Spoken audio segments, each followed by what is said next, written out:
Good morning guys. So karon ang adlaw sa groundbreaking ceremony sa Macrohon Branch Chapel nga itukod dinhi sa Barangay Mulupulo, Macrohon, Southern Leyte sa The Church of Jesus Christ of Latter-day Saints.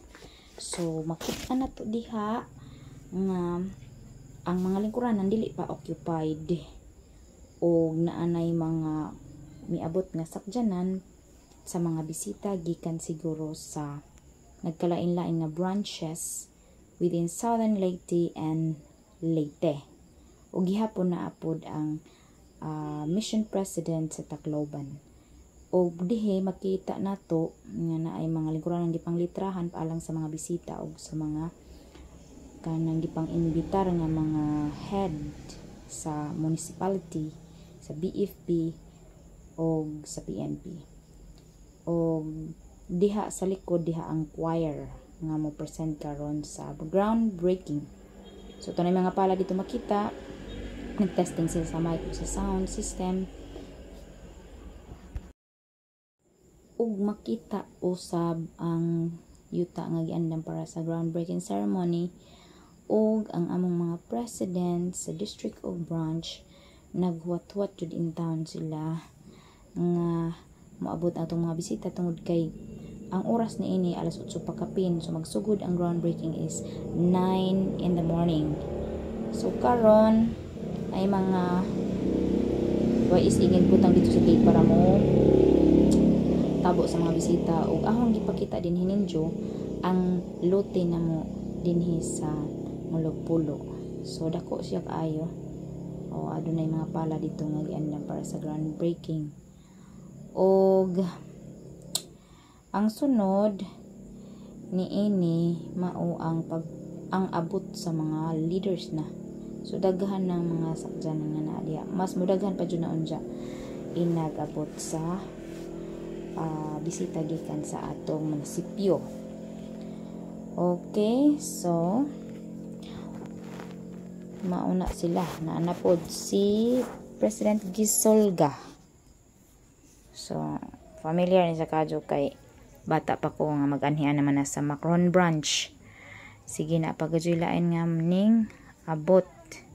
Sugikan sa Leyte pud na sila. Somewhere in Leyte nga mga branches. Og na si Sister Mel nakita sa akong video. Hi sister. Og karon naa si Ma'am Bibi naka green og payong, so teacher na siya kauban na mo sa school o sa DepEd. Okay, so daghan mga members na diha. So naapaga jud o maupay pagkawas na sa sakyanan, daghan jud na siya, magsingabot na jud na sila. So makita na to nga tag-ubay-ubay pa ang atong gipaabot nga mga bisita, members and non-members. Sige, so atong abi-abihon ni sila o kini silang mga priesthood nga ning abot pod nani sila yung mga katungdanan sa simbahan sa ilang mga branches. So maon ni siya. Malipayon mi guys nga at last na Joy Chapel ang Macrohon o very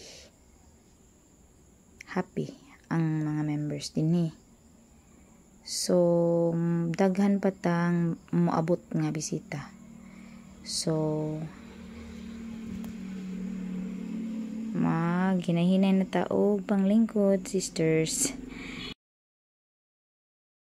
Branch Chapel sa ang simbahan ni Jesucristo sa mga santo sa ulahing mga adlaw. Nagpasalamat kami sa tanan linduyog ni ining nga kalihukan, sa tanan nga ani adinhi og sa uban nga nagasaksi pinaagi sa teknolohiya. Kami malipayong magpaila kang President Doroteo Allen G. Martinez ang Pangulo sa Tacloban Philippines Mission na maoy manguna sa seremonya sa groundbreaking. Kauban niya ang iyang kapika sa kinabuhi, si Sister Maria Hazel Ahar Martinez. Aniya usab ang mga membro sa Sogo District Presidency. Si President Benson Mindahaw, ang first councilor sa district, uban ang iyang asawa nga si Sister Cristina Mindahaw, ug ni President George Papel ang second councilor sa district. Uban gihapon ang iyang asawa nga si Sister Osilene Papel. Og ako si President Giovanni Amarado, ang District President sa Sugod, Philippines District. Uban ang akong asawa nga si Sister Donesa Joy Amarado. Ako usab ang gitahasan ni President Martinez nga maoy mokandak niini nga programa. Gipaabot namo ang espesyal nga pag-ila kag Honorable Mayor Alan Jose Aroy, ang mayor sa lungsod sa Macrohon. Amo usab nga gi-recognize ang tanang mga leaders o mga miyembro sa nakadaiyang unit sa Subo District nga niya karon. Among gipasalamatan ang tanang ni tabang alang sa pag-andam ni ini nga kalihukan.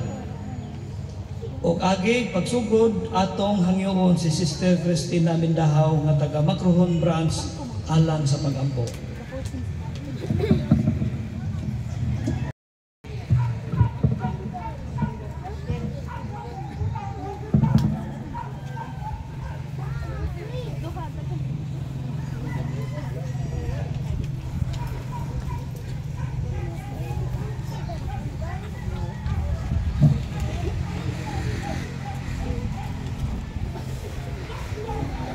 14 pa lang kaadlaw ang minglabay. Atong nasaksihan ang groundbreaking sa Tacloban City Philippines Temple dito sa Barangay Kaibaan, Tacloban City, sa ang simbahan ni Jesucristo sa mga santos sa ulahing mga adlaw. Diin atong nabate ang tumang kalipay o pasalamat ngadto sa langit ng Amahan sa usa ka dakong panalangin sa mga katauhan sa tibuok rehiyon 8 nga ang balay sa Dios nga labing makagagahom itukod na. Ug niining balaang templo pagabuhaton ang mga sagradong ordinansa aron ang pamilya mahimog magmalungtaron hangtod sa hangtod pinaagi sa pagkapare o priesthood nga gipiyal ni Jesucristo pagbalik pinaagi sa mga propeta. O karon mga kaigsuunan, lain na usab groundbreaking alang sa chapel sa Macrohon Branch. Dugay na kining pangandoy sa mga miyembro.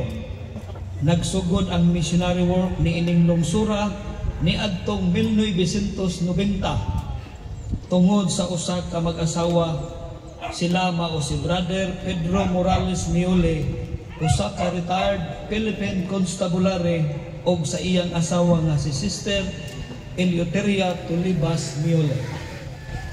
Pulos lumad nga taga Barangay Amparo, Macrohon, Southern Leyte. Ang mag-asawang pioneer na bunyagan sa simbahan ni atong tuig 1975 didto sa Dakbayan sa Subo. Ang pagkatukod ni ining simbahan usa ka buhing testamento sa paghigugma sa atong langitnon sa tanang katawhan. Bisan ni ining atong yanong apan malinaw dapit, kini usab nagpakita sa mga sakripisyo pagkamatinud-anon o paningkamot sa mga miyembro sa Macrohon Branch aron masabwag ang gipahiuling ebanghelyo ni Jesucristo sa atong lugar. Ug sa atong pagpadayon, atong tawagon ang mga mamulong sa dili pa ang dedication and groundbreaking ceremony proper.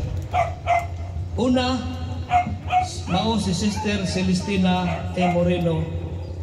Siya pagasundan ni Brother Benjamin Mindahaw, ug ang ikatulo mao ang presidente sa Macrohon Branch, mao si President Eldon Carsula. Ug human mamulong si President Carsula, ang Macrohon Branch Choir muhatag og usa ka musical number. Sister Molino.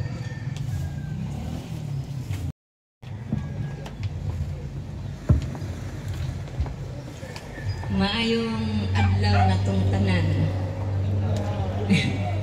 Ako si Celestina Moreno, 81 anyos, ang panuigon.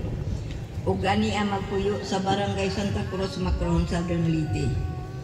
Ako ang usa sa mga pioneer o nahauna nga bunga sa missionary work dili sa Macrohon branch sa simbahan ni Jesucristo sa mga santo sa ulahing mga adlaw. Dako kayong akong kalipay nga ug tukuran og chapel ang Macrohon nga sa dugay na nga panahon maong pangandoy sa mga membro sa branch. Dako kayong akong pasalamat sa atong langit ng amahan sa pagpadala sa mga misyonaryo nga mao ang naghago o sa taas nila nga pasensya aron ako mabunyagan. Ang akong bana nabunyagan ko og akong usa ka anak. Ug karon ni anak ko'y nagsunod na nga mga apo, binati, mga ikaduhang apo. Ni anak ko karon membro na po sila. Sugidnan ko ka mga dili sayon nga mahimong membro sa simbahan. Na sinapit namo ang mga pag-agdiay, mga hagit, mga kalisod, nga kinahanglan ang sakripisyo aron matuman mga kamanduan sa Dios.